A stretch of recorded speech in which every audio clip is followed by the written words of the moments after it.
Andrei Marcu. I'm the director of the Roundtable on Climate Change Sustainable Transition. We are a think tank that is based in Brussels that is focused on European and global climate change policy. Michael? Thank you, Andrei, and thank you for joining us, Mr. Edelgeriev. I'm Michael Mehling. I split my time between the MIT Center for Energy and Environmental Policy Research in the United States in Massachusetts and a law school at Strathclyde University in Scotland. So for those that are on the line, we welcome Mr. Ruslan Edelgeriev. He is the advisor to President Putin, a special presidential envoy for climate change for the Russian Federation, and the head of the the Russian Federation delegation to the UNFCCC negotiation at COP25, and certainly now preparing for COP26.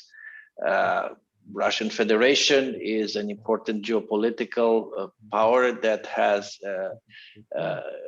is involved in a lot of the important issues that affect us all, being an energy superpower because of the amount of energy that it produces, the amount of energy that exports. Obviously, its impact and its relationship with climate change is an important one.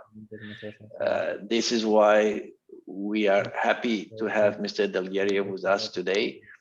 Mr. Edelgeriev, welcome, and I'd like to give you the opportunity to start by your initial remarks. Добрый день, коллеги. В первую очередь хотел бы поблагодарить Европейский круглый стол по изменению климата и устойчивому переходу за возможность представить российский взгляд на климатическую политику. Тем более у нас будут вскоре два подряд форума: экологический и Невский экологический, Петербургский экономический, где бы, конечно, я с удовольствием с населением Российской Федерации, с бизнесом и со всеми поделюсь нашим этим круглым столом, поделюсь вашими вопросами, поделюсь нашим этим общением, потому что нам тоже очень интересно, о чем думают наши коллеги в Европейском Союзе, бизнес как думает гражданское общество и научное сообщество. Good afternoon, Mr. Marco, Mr. Melling, dear colleagues. First of all, I'd like to thank the European Roundtable on Climate Change and Sustainable Transition for the opportunity to present the Russian climate perspective. It is especially an important event given the two upcoming summits, conferences in Russia. It is the Nevsky Environmental Congress as well as the St. Petersburg International Economic Forum. And during these two conferences, I'm going to provide Russian business and Russian population with the insights on our today's discussion, because it is important for them to understand the line of thought of the European Union and government officials, as well as the civic society and scientific community. В последние годы я с удовлетворением наблюдаю за ростом интереса к этой теме, к теме климата. Многие компании и государства заявляют о стремлении перейти к углеродной нейтральности. Появляются новые гражданские инициативы, научные организации предлагают решения и технологии. И в совокупности современная климатическая политика должна привести к появлению новых экономических ниш, рабочих мест, трансформации мировой торговой конъюнктуры. Однако очевидно, что в ходе этой трансформации некоторые страны и группы населения могут серьезно пострадать. It is no secret to any of us that climate change is a global challenge that requires urgent actions from every state and individual. And in recent years, I have observed with satisfaction and growing interest in this topic. Well, let me give you an example that many companies and states have stated their desire to move towards carbon and climate neutrality. There are new civic initiatives as well as scientific organizations that are offering solutions and new technologies. And taken together, today's climate policies should create new economic niches, new jobs, and lead to a transformation of the global trade environment. Именно поэтому я считаю, важно обеспечить плавный низкоуглеродный переход, который бы позволил искоренить нищету, повысить благосостояние граждан и сохранить окружающую среду. Необходимость сочетания плавного, но последовательного подхода и стремительного сокращения выбросов парниковых газов требует тщательной подготовки и значительной научной базы. This is why it is important to ensure a smooth, low carbon transition that eradicates poverty, improves the the well-being of citizens and preserves the environment. We need to combine a smooth but consistent, consistent approach with rapid reductions in greenhouse gas emissions, and this requires careful preparation and a solid scientific basis. Россия сталкивается с тревожащими последствиями изменения климата. Среднегодовой рост температуры в нашей стране более чем в 2 раза превышает среднемировые значения. Ежегодно фиксируется до 1000 опасных погодных явлений. Таяние многолетних мерзлых грунтов приводит к разрушению инфраструктуры. Волны жары уносят жизни. Остро могут стать вопросы занятости в отдельных регионах. В России продолжается формирование правовой базы для сокращения выбросов парниковых газов и адаптации к неблагоприятным последствиям изменения климата. Russia is facing alarming consequences of climate change. The average annual temperature rise in our country is more than 2 times higher than the world averages, and up to 100 dangerous weather events are recorded in our country annually. Thawing of permafrost leads to destruction of infrastructure. Heat waves kill our population. Employment issues in some regions may become more acute. And Russia continues to develop a legal framework for reducing greenhouse gas emissions and adapting to the adverse effects of climate change. Утвержден национальный план мероприятий первого этапа адаптации к изменениям климата. Также в Государственной Думе первое чтение прошел проект федерального закона об ограничении выбросов парниковых газов. Он вводит обязательный мониторинг выбросов парниковых газов, а также систему добровольных климатических проектов. Мы решили создать вначале мягкую систему регулирования с добровольными углеродными рынками наподобие VCS и Gold Standard. The National Action Plan for the first phase of adaptation of climate change by 2022 has been approved. And we also introduced to the State Duma a draft federal law on limiting greenhouse gas emissions, and it has passed the first reading in the State Duma of the Russian Federation. It introduces mandatory monitoring of greenhouse gas emissions, as well as a system of voluntary carbon markets like VCS, it's like a verified carbon standard, and gold standard to compensate or offset greenhouse gas emissions. Таким образом, вводится углеродное ценообразование за счет баланса спроса и предложения на углеродные единицы. Значительный потенциал в области повышения энергоэффективности и реализации лесных проектов позволит российским иностранным компаниям реализовывать климатические проекты в Российской Федерации, что может быть дешевле, чем в других странах. Также разрабатывается стратегия социально-экономического развития России с низким уровнем выбросов парниковых газов на период до 2050 года, в котором, вероятно, будет сценарий достижения углеродной нейтральности. Мы хотим сначала понять социальные и экономические последствия, риски и возможности перехода к углеродной нейтральности и лишь затем объявить о решении и дате. Thus, carbon pricing through the balance of supply and demand for carbon units is introduced, and there are significant potential for energy efficiency and forestry projects. Forestry climate projects will allow Russian and foreign companies to implement climate projects in Russia, which in some cases may be cheaper than in other countries.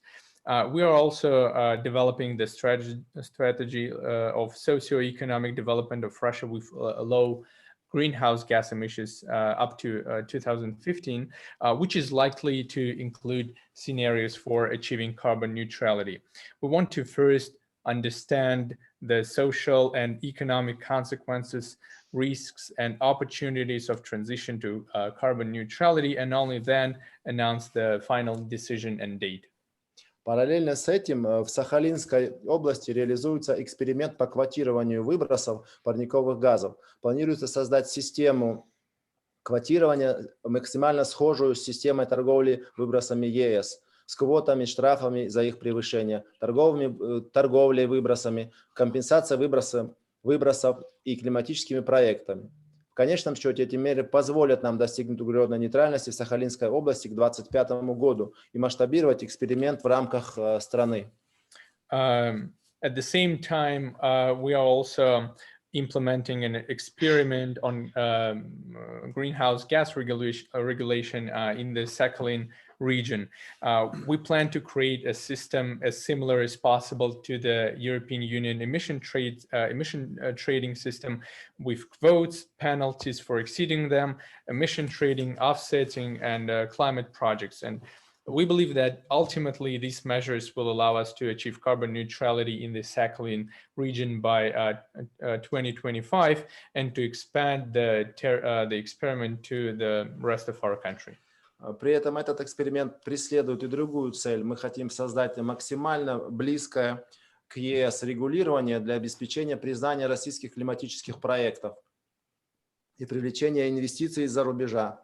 Если ЕС признает климатические проекты, реализованные в Сахалинской области, в строгом соответствии с лучшими мировыми практиками, то мы поймем, что речь действительно идет о желании сократить выбросы парниковых газов. Однако, если ЕС по каким-то искусственным причинам не признает сахалинские климатические проекты, то речь уже пойдет о протекционизме. Соответствие универсальным мировым стандартам должно говорить о стремлении выполнить климатические цели, а не признании подобных усилий, а сдерживании и недобросовестной конкуренции. At the same time, this experiment in the Sakhalin region has another very important goal. We want to create regulation that is as close to the European Union's as possible to ensure recognition of Russian climate projects and attract investments from abroad. If the EU recognizes climate projects implemented in the Sakhalin region in strict compliance with the best international practices, then we will understand that we're really talking about reducing greenhouse gas emissions. However, if the EU doesn't recognize Sakhalin climate projects for some artificial or political reasons, then we will be talking about protectionism. Compliance with universal global standards means a desire to meet climate goals, while non-recognition of such efforts speaks of containment and unfair competition. Вместе с тем, как высказался президент Российской Федерации на климатическом саммите, климатическая повестка предлагает значительные возможности для международного сотрудничества, совместные научные и образовательные программы, разработку новых технологий, решений, инвестиций в климатические проекты. Надеюсь, противодействие изменению климата заставит все страны объединить усилия перед глобальным вызовом. Далее предлагаю перейти к вопросам. At the same time, as the Russian President Vladimir Putin said during the Leaders Climate Summit, the climate agenda offers significant opportunities for international cooperation, joint scientific and educational programs, development of new technologies and solutions, and investment in climate projects. I hope that combating climate change will bring all countries together in the face of this global challenge. And now I suggest that we move on to questions. Thank you very much, Mr. Edelgeriev. I think that this promises to be again, as I said, I hate scripted conversation, and I think the first time that I observed you was at 2 o'clock in the morning at COP25 in the Article 6, and that was a very interesting intervention. I recall that intervention. Now, Michael, do you want to start? Very happy. And also thanks from my side for this introductory overview, which I think is a good basis for the subsequent discussion. So the first question I would like to pose in your direction is a very general one, but I think it's a good one to begin with. And it's really looking forward to November in the hopes that COP26 can be held or can take place as expected, as we're currently planning. What is the Russian Federation sort of looking for at COP26? What are its priorities? What are its expectations in terms of outcomes from Glasgow? Can you share any updates on that? Any thoughts from your side? Касательно конференции сторон, которая будет в ноябре, я надеюсь, что она все-таки произойдет в живом формате, и я бы хотел, чтобы вы озвучили свои приоритеты России, какие вы хотите получить результаты и какие ваши мысли касательно, значит, 26-й конференции сторон. Я возлагаю очень большие надежды на конференцию в Глазго.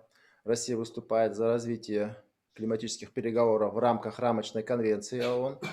об изменении климата и не одобряет действия по размытию существующего климатического режима, потому что все чаще слышу некоторые заявления о необходимости создания нового глобального документа. Однако хочу напомнить, что договоренности в Париже стали результатом многолетних переговоров и представляют собой сложно достижимый консенсус между развитыми и развивающимися странами, поэтому необходимо очень с осторожностью подходить к попыткам создать новые инструменты, которые, в принципе, будут противоречить Парижскому соглашению. Потому что договор есть, нам надо действовать в рамках уже принятого Парижского соглашения. I personally have very high expectations from the upcoming COP 26, and Russia supports the developments of climate negotiations within the United Nations Framework Convention on Climate Change, and does not approve any actions to dilute the existing climate regime. More and more often I hear different statements from different politicians about the need to create a new global document to replace the allegedly obsolete Paris Agreement. However, I would like to remind you that the Paris Agreement is the result of years of negotiating and represent a difficult consensus between developed and developing countries. And this is why we should be cautious about trying to create new instruments that contradict Paris Agreement. I would like to once again emphasize that we have already a document, and that is the Paris Agreement, and we need to fulfill its mission. Искусственное и необдуманное форсирование климатической амбициозности может подорвать уже существующие договоренности, привести к гонке заявлений, но не к реальному результату. Многие страны каждый год представляют новые цели сокращения выбросов, каждый раз поднимая планку на пару процентов. Однако есть примечательно, есть два момента, на которые я хотел обратить внимание. Это некоторые страны ставят новые цели вне определяемого на национальном уровне вклада, что затрудняет оценку при глобальном подведении итогов в рамках Парижского соглашения. И второе, порой новые цели выдвигаются, даже если старые достигнуты не были.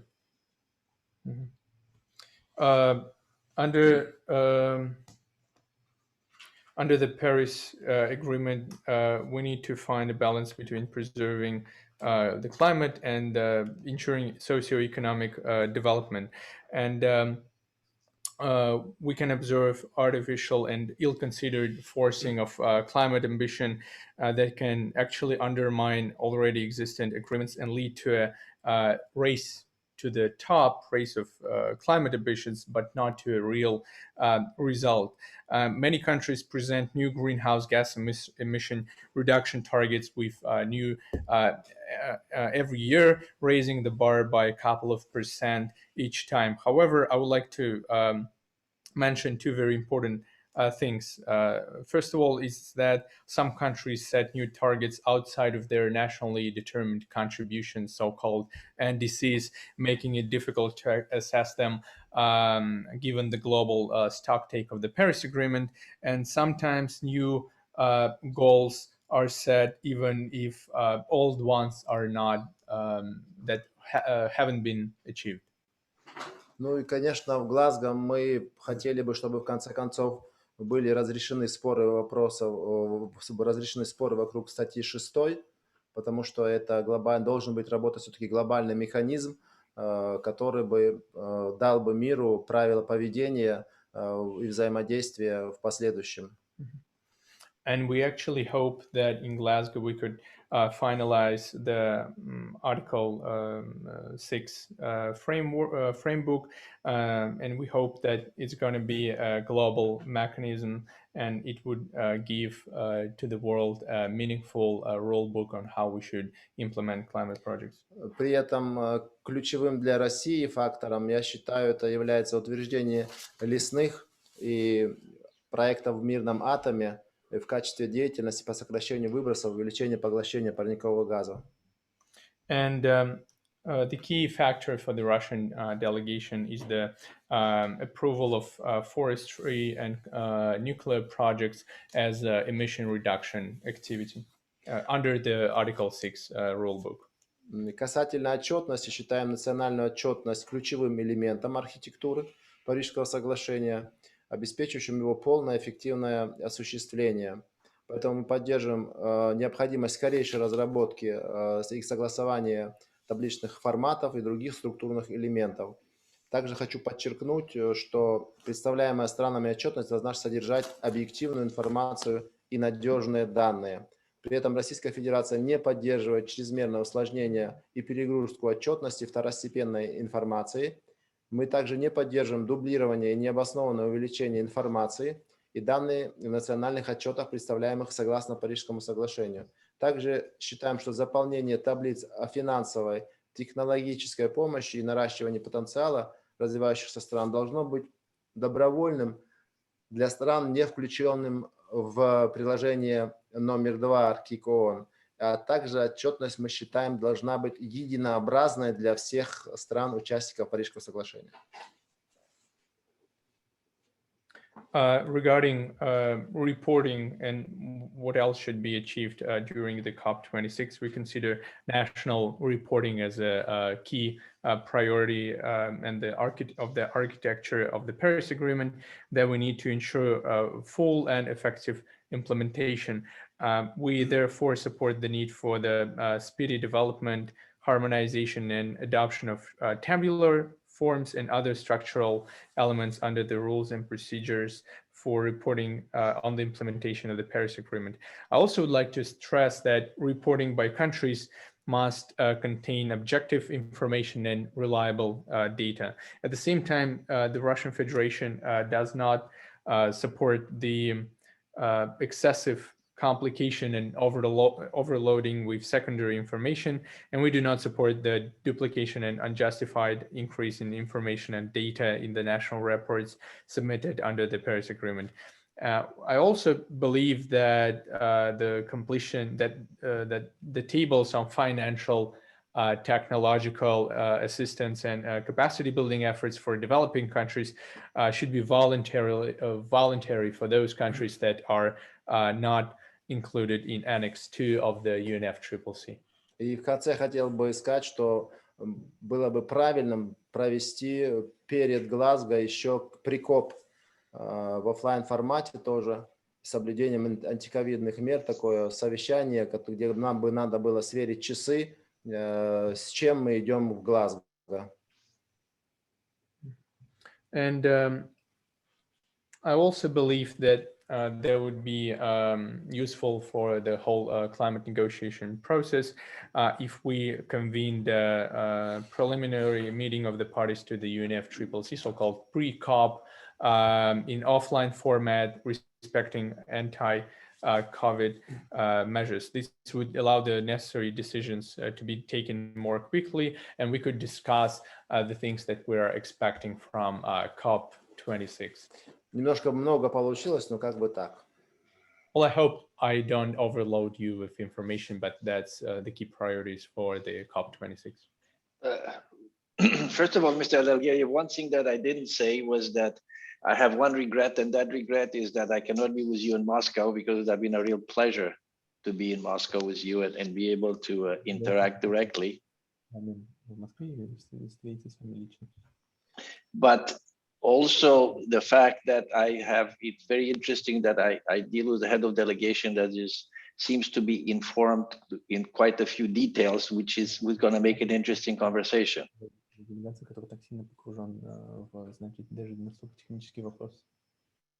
So let me ask you a couple of questions. We know that there is a very strong. Открыто. Доступ, перелеты есть.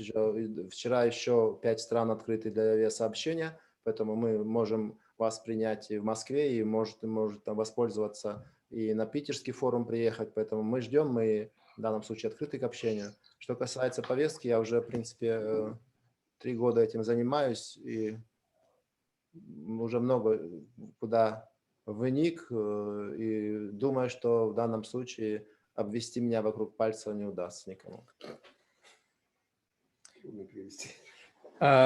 Well, first of all, let me say that we are very welcome to have you here in Moscow, and that given the anti-COVID regulation, Russia is open for many countries. And I also would like to invite you to the St. Petersburg International Economic Forum, which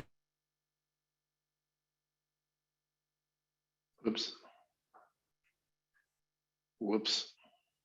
we believe. Second part, I've been a climate negotiator for Russia for 3 years now.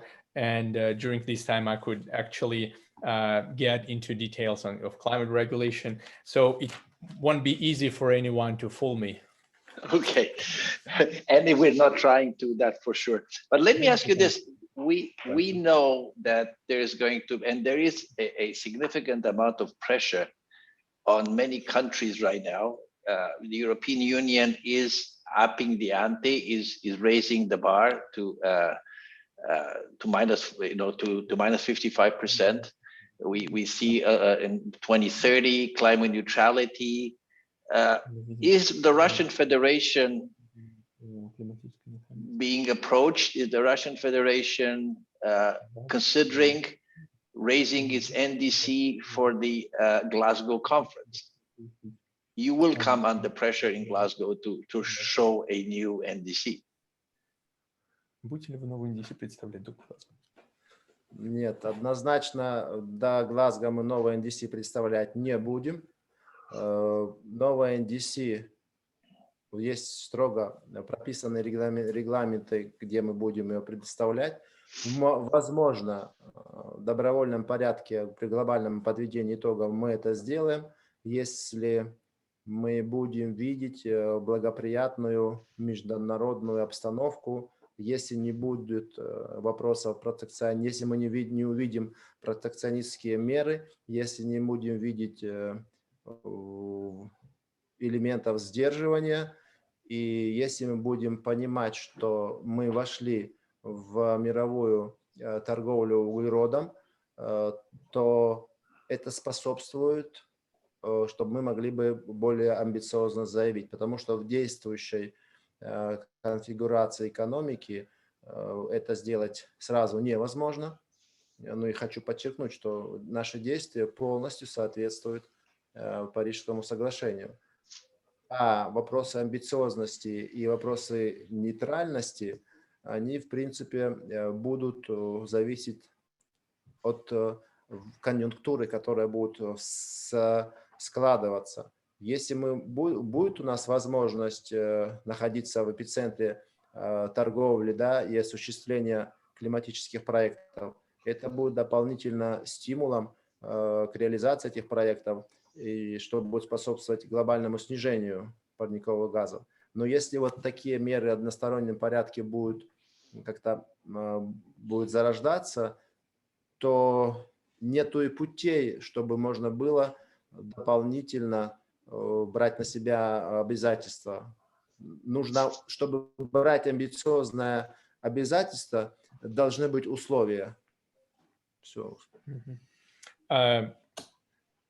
I can assure you that no, we're not going to submit any new NDC before Glasgow. We need we have strict rules on when we are going to submit new indices under the Paris Agreement. And perhaps we could do that voluntarily after the global stock take. But first of all, I'd like to outline the prerequisites for our increasing ambition and declaring climate neutrality. If we don't see any protectionism, containment, and then we are going to be more ambitious. And another very important prerequisite is that we need to be involved in the global carbon trading in order to reduce greenhouse gas emissions. And the fact of our involvement in these global carbon markets would symbolize our desire to achieve carbon neutrality and declaring about that.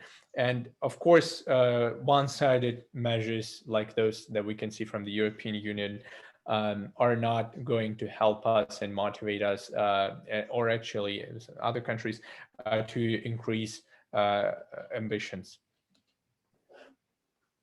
временно хотя бы поставьте себя на наше место, и как вы собираетесь за 5 лет полностью изменить структуру экономики? Это ж невозможно. We could actually try an experiment when you put yourself in our shoes and try to change the whole economy in 5 years. It's just simply impossible to achieve. We have a title, Mr. Edelgeriev, and it's a long name to our organization. It's called the Roundtable on Climate Change and Sustainable Transition, because we believe in sustainable transitions. So it's very interesting, the thing that you raise in this. But let me come back to you, if I may, on because you raised Article 6 a few times. And this is a topic that we know very, very well. You have seen late in night in Madrid that we didn't succeed. We hadn't succeeded before. And many of the discussions that we have held, and we are convoking an informal dialogue of Article 6 negotiated every month, still seem to indicate quite a deadlock on many topics. Why do you think we are in this deadlock? What from the Russian Federation point of view, what do you think is the problem? По каким причинам мы до сих пор не достигли консенсуса по вопросу, что статьи, какое мнение России по этому счету? Первое, это, безусловно, мы знаем, да, что общая проблема – это перенос единиц с Киотского протокола. Мы выступаем, как большинство стран, что мы против переноса единиц с Киотского протокола. Парижское соглашение, как бы мы начинаем с чистого листа, это первое, да. Но даже если эта проблема была бы разрешена, я считаю, одним из таких важных вопросов, что есть разногласия как раз по рынкам, по проектной деятельности между развитыми и развивающимися странами. I believe that one of the most important issues is the transfer of emission reduction and units from the Kyoto Protocol, and the Russian Federation is strongly against this. We believe and we treat the Paris Agreement as a new, fresh start for us. And even if we solve the issue of transferring the Kyoto Protocol emission reductions, there are some substantive differences between developed and developing countries. Я все-таки лично вижу основную проблему в том, что развитые страны в какой-то степени опасаются, и она, в принципе, оправдана, что неосторожные действия могут обрушить уже сформировавшиеся углеродные рынки.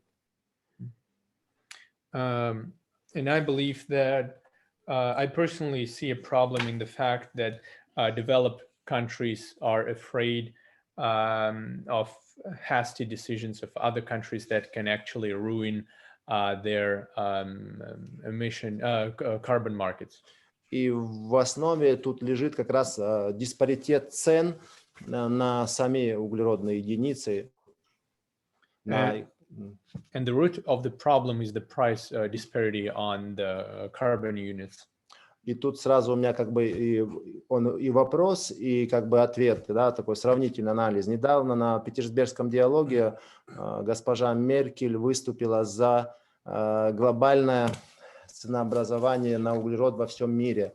Но тут у меня сразу задает вопрос, как будет учитываться вот этот диспаритет цен. Понятно, что климатические проекты гораздо и гораздо дешевле осуществить в развивающейся стране, да, чем, допустим, в развитых странах. И вот это, я думаю, что это опасение как раз мешает продвижению вперед. And in order to answer your question, I also have a counter question to you. During the recent Petersburg climate dialogue, Chancellor Merkel of Germany came in supporting global carbon pricing.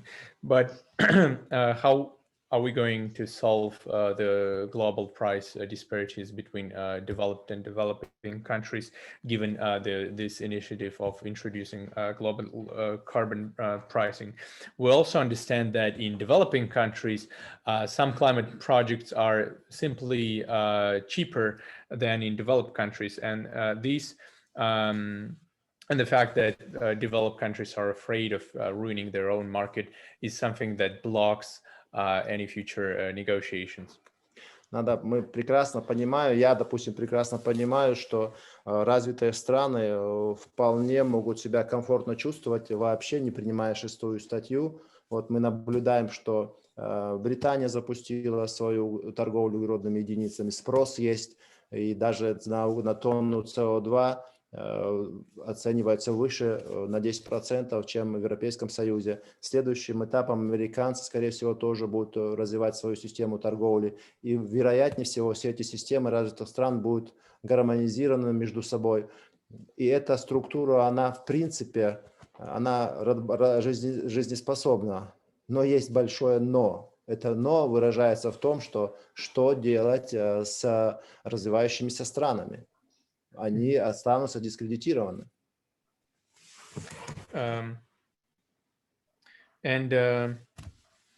I fully understand that developed countries can actually get by without even addressing the Article 6 and implementing Article 6 mechanisms. They have their own carbon markets. For example, in the United Kingdom, they created their own carbon market, and the price there is 10% higher than that of the EU ETS. And the United States, under Biden administration, actually announcing and coming forward with their own new carbon markets. And I actually believe that they can create a harmonized markets between developed countries, but we have these very important questions. Question in front of us is that in this case, developing countries will be left behind.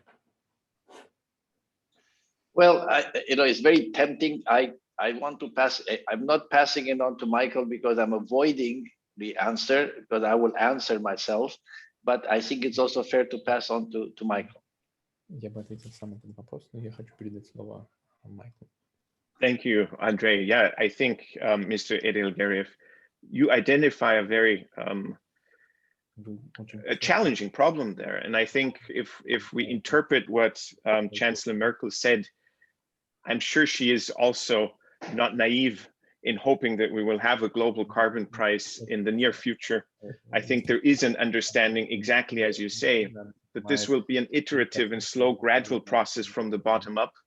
I think we do see carbon pricing and carbon markets expanding very slowly, much slower than economists would hope or had sort of recommended 10 years ago, 15 years ago. So it will be probably a makeshift patchwork of cooperation. And you're right, probably starting in the wealthy countries and hopefully in 10, 20, 25 years, maybe expanding beyond.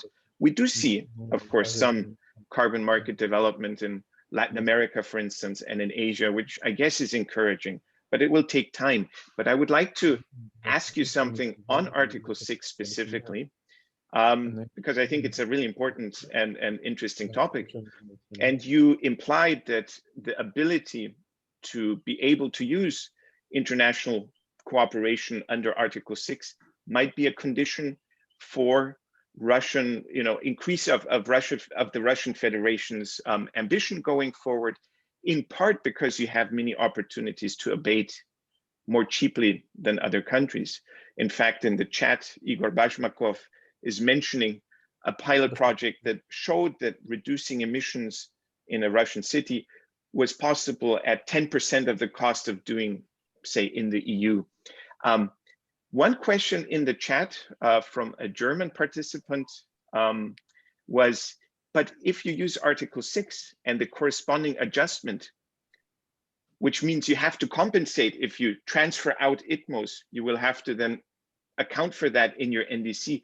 Don't you risk potentially giving away the low-hanging fruit, so to speak, the cheaper abatement opportunities, so that you, as you achieve your own targets, will have to then deploy more expensive abatement opportunities? It's a forward-looking question, but I think it's a pertinent one. Да, международный механизм, я бы хотел прокомментировать касательно ваших слов о международных механизмах, как предпосылка для повышения амбициозности в России. Как заметил в чате господин Игорь Башмаков, были пилотные проекты о том, что в российских городах на 10% того, что можно сделать в Европейском Союзе, можно полностью там повысить, снизить углеродоемкость. То есть в России достаточно выгодно делать климатические проекты. Но не боитесь ли вы, что в случае участия России в механизмах статьи 6, Россия, и с учетом того, что будут внедрены механизмы по исключению, допустим, из АНОВа для предотвращения двойного учета, не боитесь ли вы, что Россия таким образом просто на территории будет производить территории и отдавать вот эти единицы за рубеж, и таким образом не учитывать их в своем АНОВ, то есть они будут самые дешевые проекты там отдавать? То есть реализуют с помощью самые дешевые, себе останутся дорогие. Да. Нет, не боюсь, потому что у нас же в механизмах Парижского соглашения есть же заложены как раз принципы, чтобы не было двойного учета, чтобы не было перетоков, чтобы в конце концов принципы дополнительности. И в данном случае никак мы не можем допустить двойного учета, потому что если деятельность описана в рамках национальных обязательств, тот или иной тайная деятельность никак не может быть реализована в рамках какой-то торговой системы. Well, I actually don't afraid because we have in the draft of the Article 6 rule book of the Paris Agreement that we need to ensure the avoidance of double counting, that we need to ensure that there is additionality principle in place, that we avoid carbon leakage while implementing these different carbon projects. And we also need to separate activities that are happening under the international mechanisms of Article 6 and those that are happening under different carbon trading systems at home. Let me come back to you for a moment. You ask a question and I'm compelled to answer.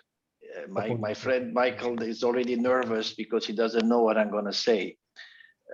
We are an independent think tank, and we are internationalists in the sense that we have, and I have worked for the last 22 years to create an international carbon market. We do believe in international carbon markets, and we do believe that they have a role in lowering the cost of compliance, providing finance for development. Но с учетом, и они также будут предоставлять средства для финансового развития разных стран. And in general, engendering climate cooperation and economic cooperation among countries.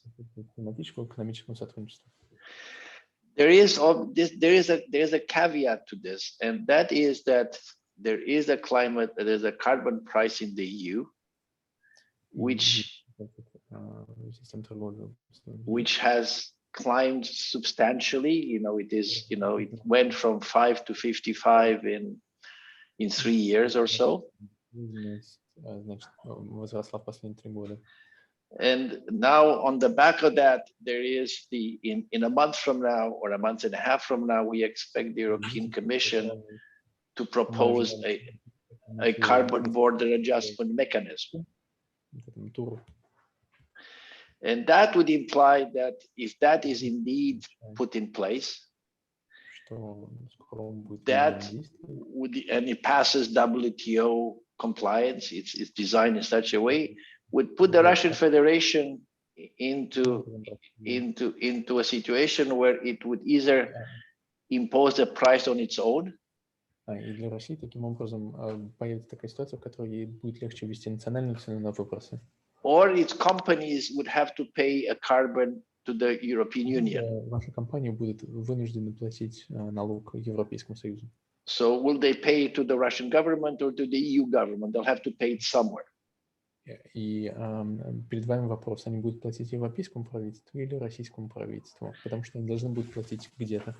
And it is a great concern from what we understand, and we understand that very well, to Russian companies which are exporting to the EU.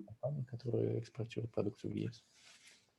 Да, конечно, мы эту проблему осознаем, но мы в данном случае действуем с большой осторожностью. И недаром я упомянул про Сахалинский проект, потому что мы же понимаем, что определенное действие после их совершения начинаются потом еще какие-то другие новые цели, новые идеи, и мы не останавливаемся и движемся дальше. Поэтому мы для себя приняли решение такое, и да, я озвучиваю это всегда, что этот пилотный проект на Сахалине, он будет как бы индикатором и показателем того, как лакмусовая бумажка, что если западный мир, в данном случае речь идет о ЕС, если проектную деятельность на Сахалине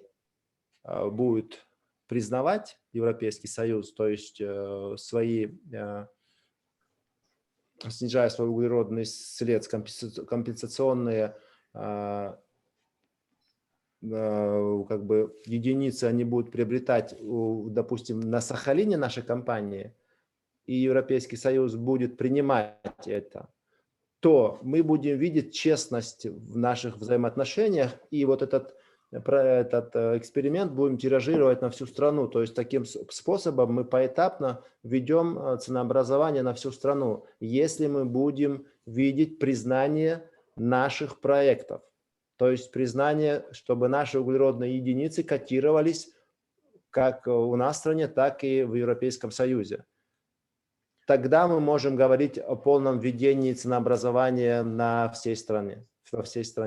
Но если мы будем видеть, что деятельность на Сахалине, да, эти проекты будут не признаваться нашими компаньонами, то уже нужно будет садиться за стол переговоров, думать о какую-то другие методы сотрудничества, потому что вот мы как раз, я еще раз повторюсь, Сахалинский проект – это будет индикатор честности и справедливости.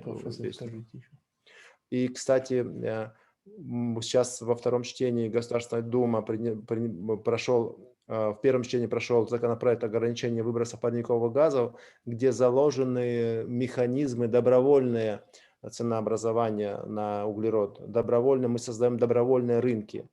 И вот посредством этого, это что же ценообразование? Посредством спроса и предложения. То есть на Сахалине мы строго, это будет гармонично европейскому с фискальной нагрузкой, а в другой части это будут добровольные начинания, добровольное ценообразование.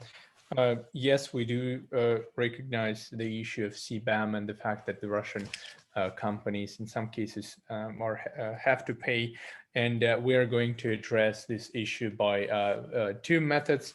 The first one is the Sakhalin pilot project that I have already mentioned, that is going to play as a litmus test.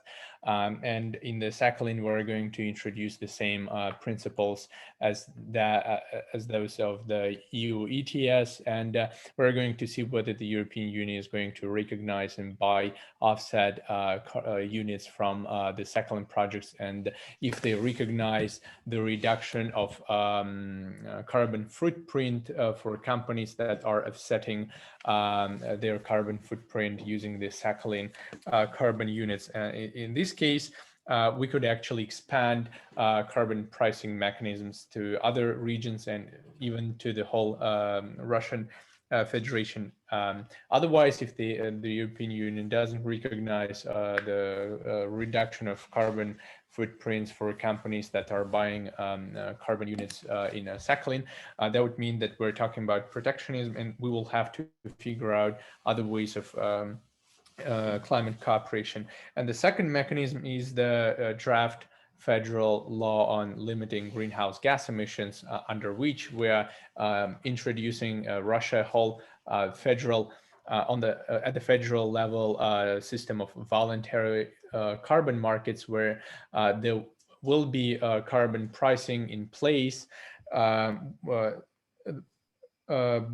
given the balance of supply and demand for carbon units. So in conclusion, we have two different systems of carbon pricing, one that is strict in the Sakhalin, which we're going to scale up to the federal level, and the other one is a more softer approach using voluntary carbon units and carbon markets, like those under the VCS and gold standards, as you know. Еще мы также должны пройти временной период, чтобы понять, не попадут ли наши компании на двойное регулирование. То есть, если мы введем у себя ценообразование на углерод, они у нас заплатят в нашей юрисдикции, потом еще им придется платить опять в рамках пограничного корректирующего механизма. And we also need some time to consider whether our companies is going to face double payments when they have to pay to the European Union under the CBAM mechanism, and when they have to pay at home using our new systems. And we need to avoid these kind of things. Также хотел бы остановиться на реализации проектов в лесном секторе, потому что мы знаем, что Европейский Союз неохотно, даже в какой-то степени препятствует реализации лесных проектов, посредством которых мы хотим аккумулировать углеродные единицы.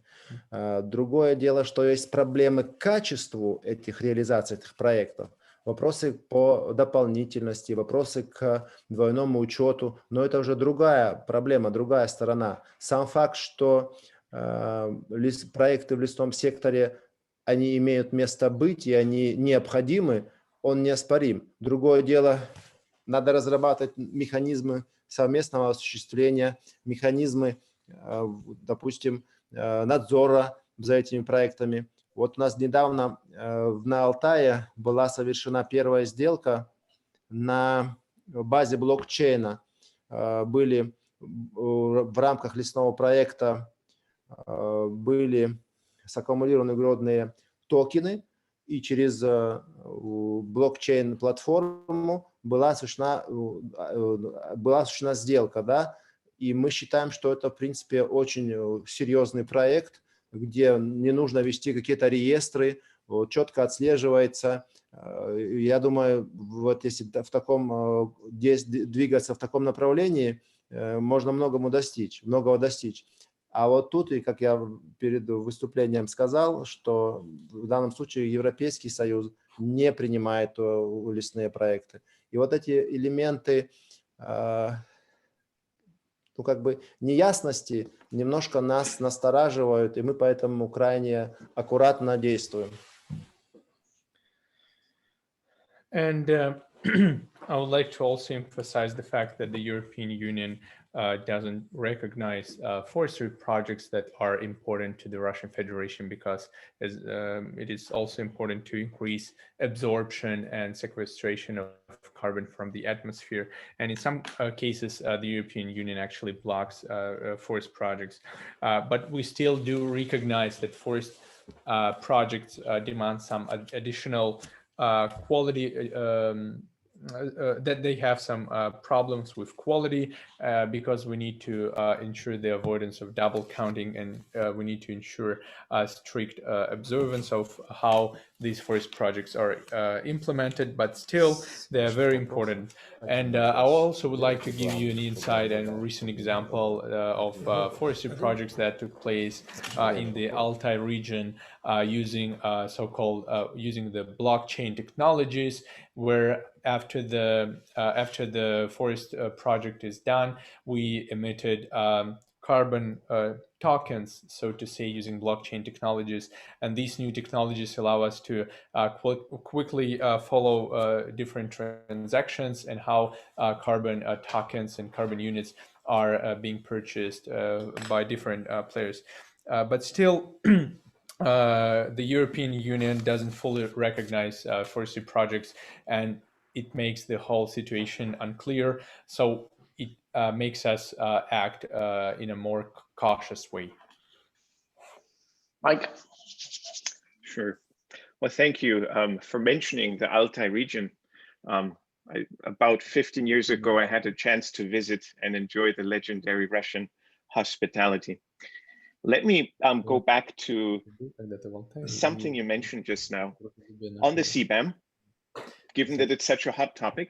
And you said something, essentially you said if the EU were to recognize Russian efforts to reduce the carbon footprint of products, for instance, through purchase of carbon units, be it in the compliance, the Sakhalin market, if I understood correctly, or in the voluntary market. But if the EU did not do that, if it did not recognize that, you would potentially consider other forms of cooperation.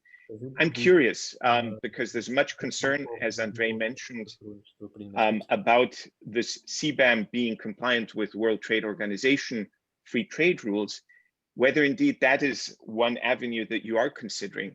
I understand that the Russian Federation has raised queries in different fora under the WTO, such as the Committee on Market Access. So, это одно из направлений, как вы будете препятствовать введению ПКОМа, и в том числе в комитете по доступу к рынку. So would that essentially be a potential next step? What conditions might trigger such actions before the WTO? Обращаться в ВТО, что может к этому привести? Вы знаете, вот если быть предельно откровенным, мы сегодня наблюдаем, что в ВТО должна быть такая глубокая реорганизация. Она как бы ушла немножко на второй план.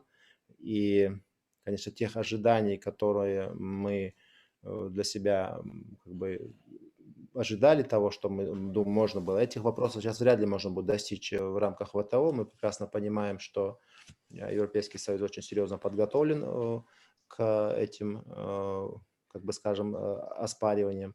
Поэтому мы такой большой прям глобальной надежды на это нету. В другом случае мы просто видим, что с одной стороны вот этот углеродный корректирующий механизм, он принятый в одностороннем порядке, это немножко такая недобросовестная акция, потому что я лично, в частности, предлагал, давайте садиться за стол переговоров и обсуждать дальнейшие действия. Но ответа не было диалога, и Европейский Союз в одностороннем порядке это предпринимает. Ни одна Россия выступает в отношении, удивлена вот этой позицией, потому что я знаю, что и Индия, и Китай тоже такими вопросами задаются, поэтому не нужно говорить, что это только Россия, да, это довольно-таки широкий мир не согласен с таким подходом. А что мы дальше будем действовать, как мы будем дальше действовать? Это, в принципе, будет зависеть от того, мы должны вначале увидеть, что нам в первом полугодии, либо по истечении первого полугодия, с чем заявится Европейский Союз, и когда мы увидим и изучим тщательно вот саму структуру, сами подходы, тогда мы уже будем как-то озвучивать свои действия. Let me be very honest and open to you. I personally believe that the WTO needs a deep reconstruction, and we don't have high expectations from the WTO dispute bodies, and we actually expect that because the European Union is better prepared for discussing the CBAM at the WTO. But at the same time, we do treat the CBAM as a unilateral, unfriendly action. And I actually personally offered to some of my European colleagues a meeting in order to discuss the modalities of CBAM, but they didn't come, they didn't support my idea. And actually, Russia is not alone in this disagreement with the new European initiative.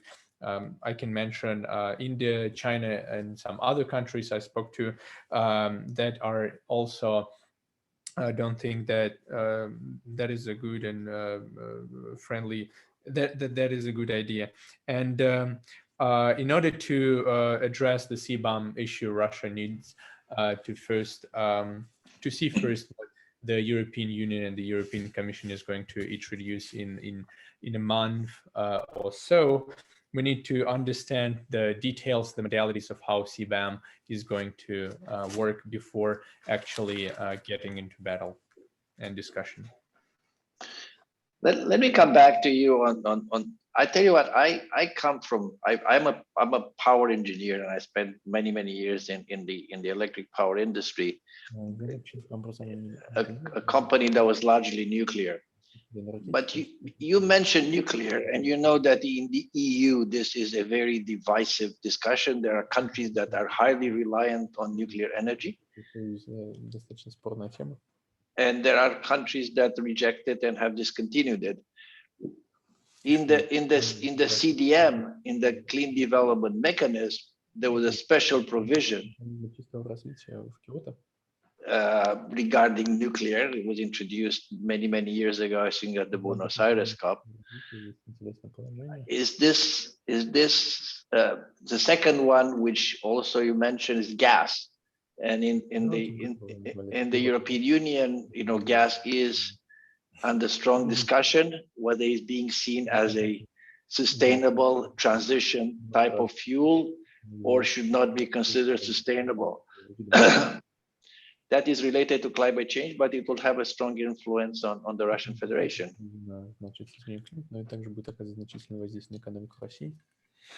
So how strong is your determination to protect nuclear in international negotiation? And do you have any reaction on the way gas is being seen right now in the discussions in the Green Deal package?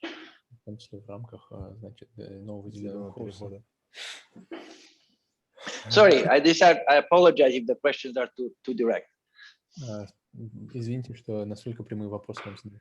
Нет, все нормально. That's okay. Все нормально, я готов, можете даже еще глубже задавать вопросы. I'm ready for it, and you can ask even more detailed questions. Хочу, чтобы только вы заметили, что я откровенно говорю, что у меня ответы абсолютно искренние, я ничего не выдумываю, я говорю то, что есть. And I also would like to emphasize the fact that I don't come up with something new, and I don't. I just tell the truth. Начну с газа.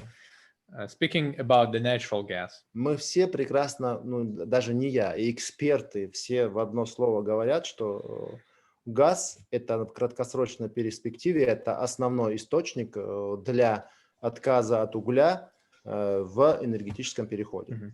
Speaking about gas, all experts are sure that natural gas will play a crucial role in the short term in order to replace coal as the main source of energy.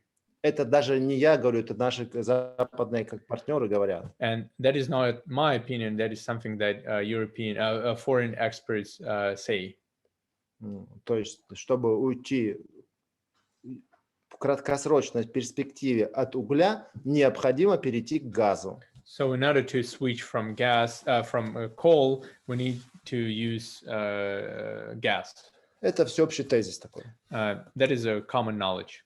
Второе, что касается ядерной атомной энергии. Мы же сейчас говорим про низкоуглеродную энергетику и низкоуглеродные источники энергии. Speaking about nuclear energy, we're now speaking about low carbon energy sources, and that is our main goal, is to reduce greenhouse gas emissions. Ведь вы что же не можете как бы отрицать, что атомная энергия – это низкоуглеродный источник энергии. You basically can't deny the fact that nuclear energy emits low levels of greenhouse gas emissions.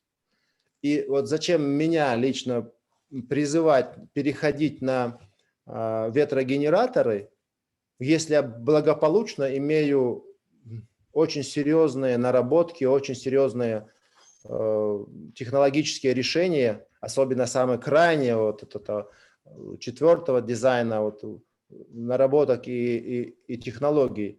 Зачем мне призывать, если у меня есть, зачем я буду пользоваться другими, не моими, тем более, разработками, а подвергать себя опять чему-то там воздействию, да, какому-то другому. То есть, ненужные мне технологии, зачем мне навязывать, если у меня есть свои, которые меня устраивают. И еще раз подчеркну, если они действительно низкоуглеродные. Why should I switch to renewables like wind or solar energy, especially if we have to import most components from abroad, if we have the newest technologies in the nuclear energy, even especially those of fourth type generators. But I still want to assure you that we are looking to the most low carbon solutions, which is one of which is nuclear energy. Кстати, хотелось бы отметить, к слову, что касается проектной деятельности в лесном секторе и мирного атома, тут у нас позиции с нашими американскими коллегами даже сходятся. And I also would like to mention that we have some common approaches with the United States on the necessity of forest and nuclear projects, climate projects. Вкратце так. That's all in short. Thank you, Michael. Thank you. And I think I speak for both of us. We really appreciate your candor in entertaining our probing questions. I fully concur with what you said about the country that I currently live in, although I was born in Europe, also placing a lot of weight on land use, forestry, and of course, a transition from one fossil fuel to another before then going fossil free. But if I could go back on that, I think, and I'd be curious also if you can maybe add a bit of detail. President Putin at the recent Leaders Summit mentioned that there was this intention to limit cumulative emissions of the Russian Federation. And I think he said below the EU's cumulative emissions. Can you say more about that, sort of the time frame and how that would be calculated? But also back to the question of fossil fuels. Currently, at least Russia is... Just give me a second, please. Absolutely. На прошлом саммите климатических лидеров Путин сказал о том, что они хотят снижать, что мы хотим снижать кумулятивные выбросы Европейского Союза, значит, без Европейского Союза, просто кумулятивные выбросы. Каким образом Россия планирует сделать, что это значит?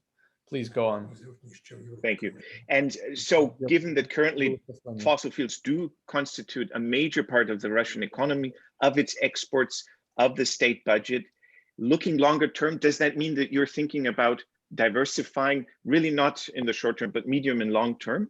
And if so, what kind of thoughts are being entertained? What could that look like, such diversification of the economy? Thank you. Первый вопрос был о том, что как вы прокомментируете стремление России и заявление Путина о снижении кумулятивных выбросов парниковых газов по сравнению с Европейским Союзом. Второй вопрос заключается в том, что в России много бюджетных поступлений приходит из компаний из нефтегазового сектора. И значит, снижение их роли в будущей экономике будет означать и снижение доходов в консолидированный бюджет. Означает ли это стремление России к диверсификации экономики? И как вы можете прокомментировать этот вопрос? Что касается снижения выбросов, почему мы взяли пример европейцев. Европейцы, во-первых, это один из наших основных торговых партнеров. Во-вторых, у европейцев высокие экологические и климатические стандарты. И президентом было принято решение, чтобы в ближайшей перспективе до 50-го года, чтобы наши выбросы в целом были ниже выбросов Европейского Союза. То есть, если мы противопоставляем Европейский Союз и Российскую Федерацию, то наша экономика и наша страна в кумулятивном объеме она должна произвести выбросов меньше, чем Европейский Союз. И вкупе с тем, что Российская Федерация уже порядка 41 миллиарда тонн она как бы снизила выбросов, да, свои вкупе с то, что мы сделали, оно будет довольно-таки серьезный результат, мы считаем. Поэтому в данном случае нужно смотреть и то, что мы сделали уже. Потому что мы уже снизили на 41 миллиард тонн СО2 эквивалента. Это больше всех, больше любой страны. И если мы дальше продолжим, мы не будем превышать больше Европейского Союза выбросов, то в целом, если сравнить эти величины, то, я думаю, мы будем смотреться довольно-таки прилично. Well, let me first address the first part of your first question regarding why Russia chose the European Union as some sort of a benchmark to compare with. We do acknowledge that the European Union has very high standards regarding climate change and reducing greenhouse gas emissions, and that is why one of our goals is to reduce cumulative GHG emissions of our country and make them lower of that of the European Union of the upcoming 30 years, practically meaning that we're going to harm climate less in the coming 30 years than the European Union. And that is the first thing. And I also like to mention the fact that our country is the leader in the cumulative reduction of greenhouse gas emissions since 1990, with 41 billion tons of carbon dioxide equivalent, and has provided the maximum contribution to the global fight against climate change. And that is a double-edged sword, so to say. In the past, we were trying to reduce the most, and in the coming 30 years, we're trying to emit less GHG emissions than the European Union. Диверсификацией экономики мы, безусловно, будем заниматься. Есть поручение президента Российской Федерации, чтобы увеличить долю неэнергетического, несырьевого экспорта к 30 году до 70%.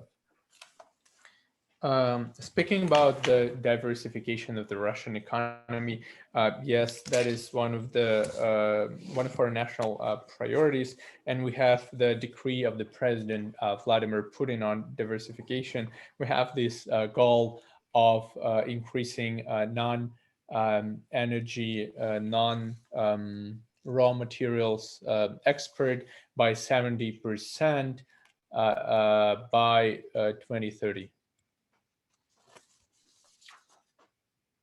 Yeah, I've read somewhere, I can't remember recently, that a recent decree or a prepared decree about increasing the value added in the Russian Federation for the export of raw materials. I think it related, the way I read it, related to wood products primarily, and probably extended to other things.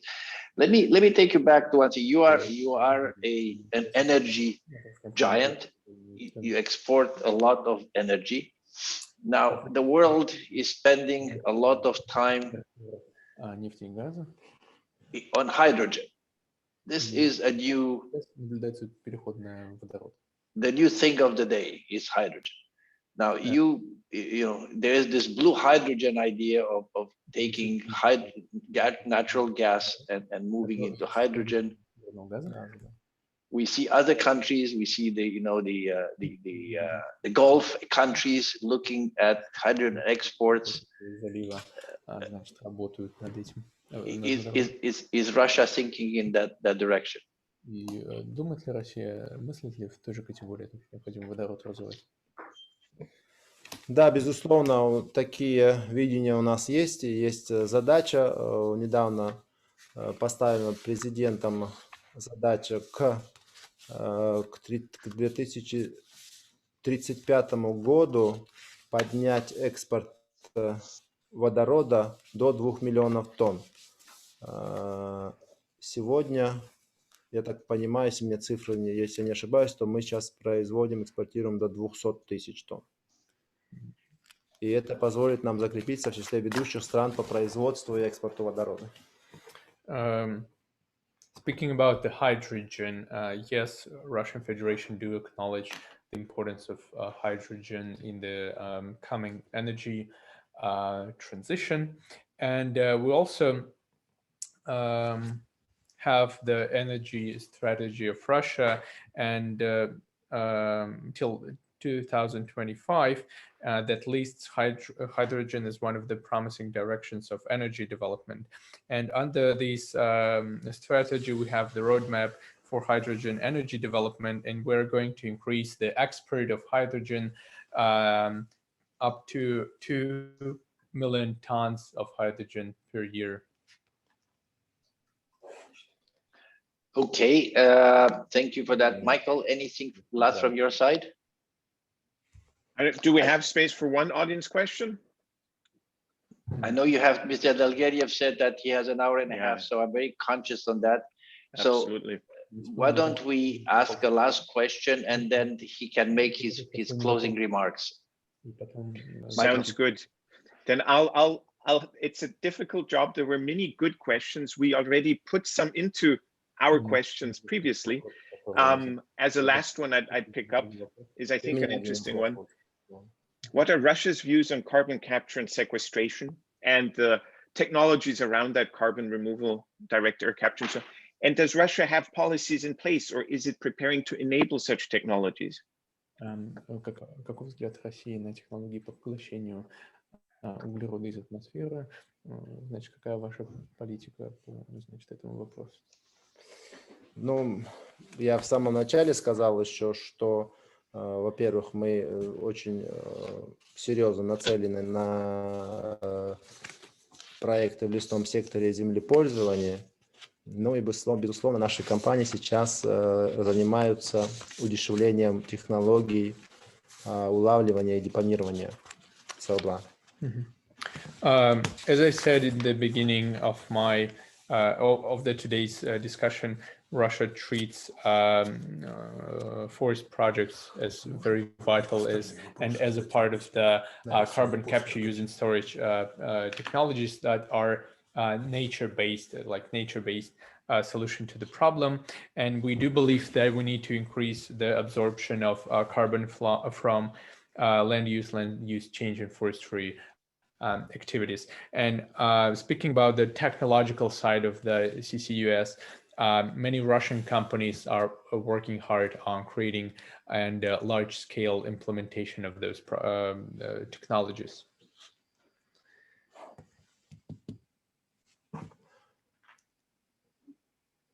You switched off. Yeah. I have switched off. I was trying to be quiet because I was coughing and I didn't want to interrupt. Mr. Edelgeriev, I think that we are unfortunately reaching towards the end of our conversation because you indicated an hour and a half.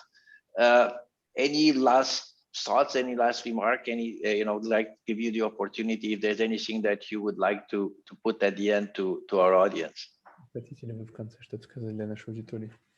Я бы хотел во-первых, вопрос тоже вам один задать. Есть у меня ряд вопросов, но я как вашему институту, наверное, в рабочем порядке отправил бы ряд вопросов, а сегодня хотел бы один вопрос задать. Вот как вы считаете, каким образом ЕС предполагает вводить тур в условиях возможного отсутствия достоверной информации об углеродном следе российского экспорта?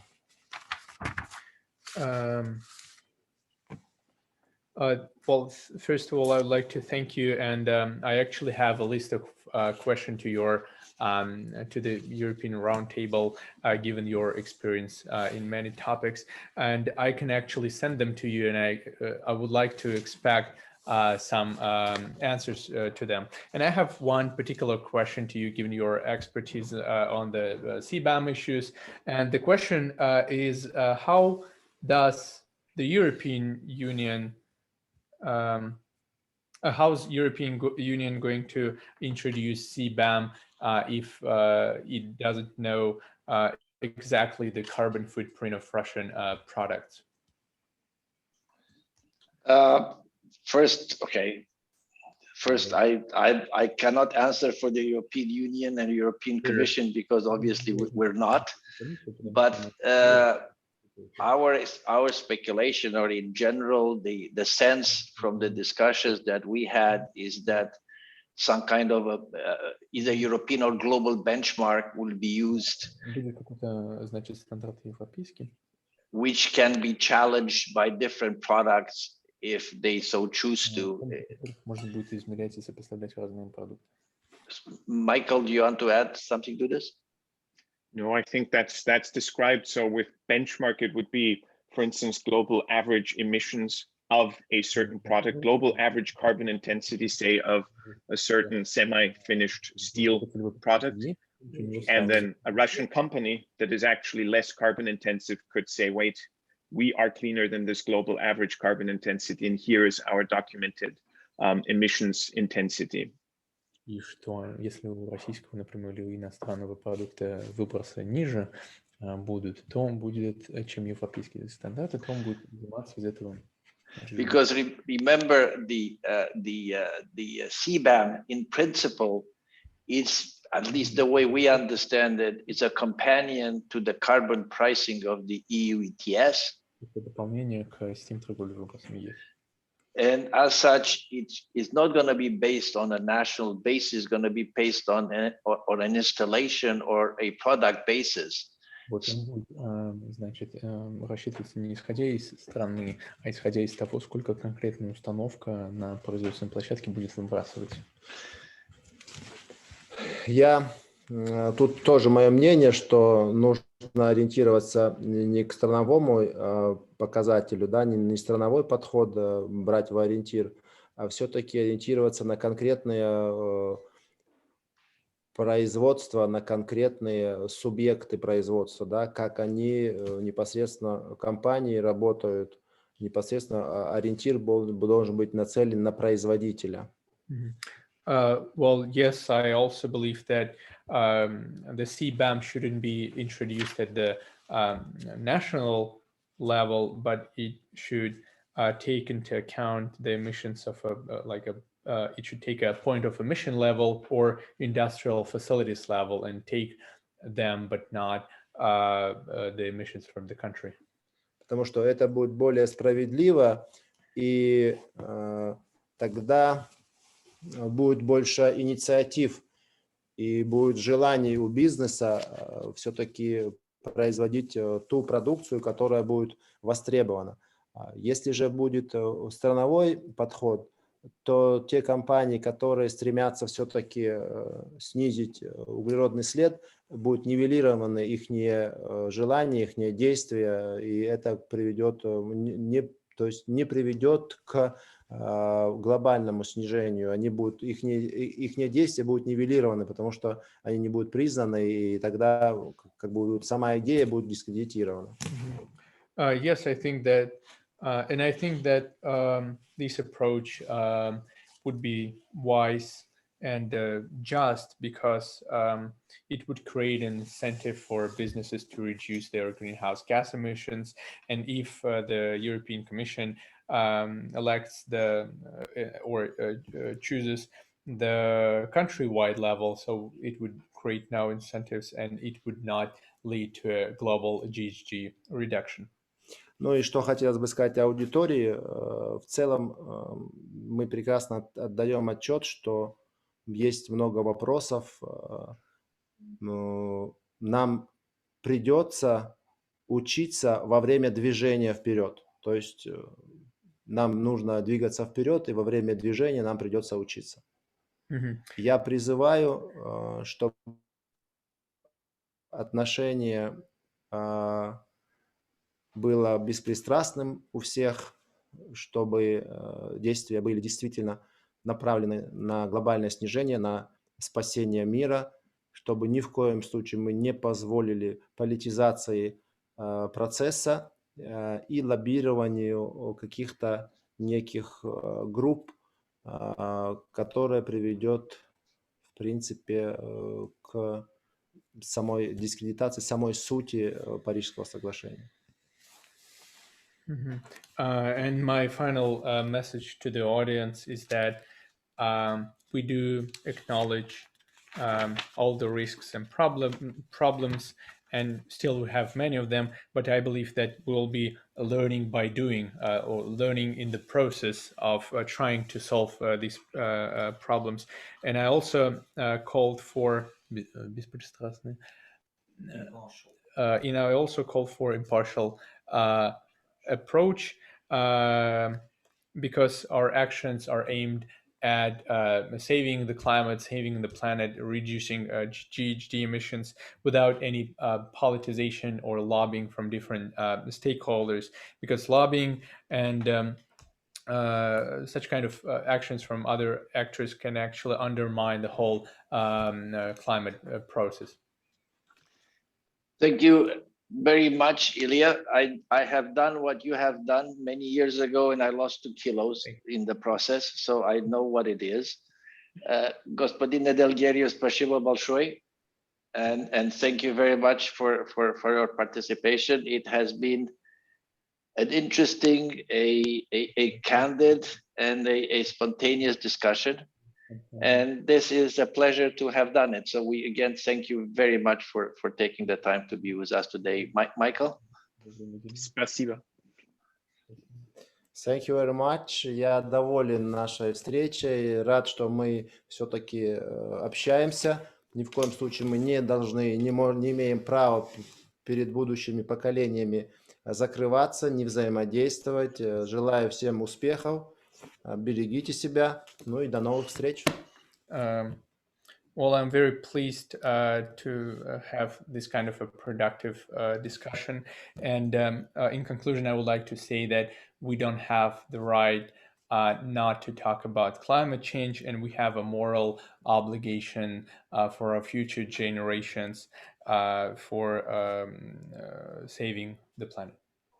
Thank you very much. Stay healthy during these times. Hope I'll see you next. Thank you. Thank you very much. Thank you. Bye-bye. Bye-bye.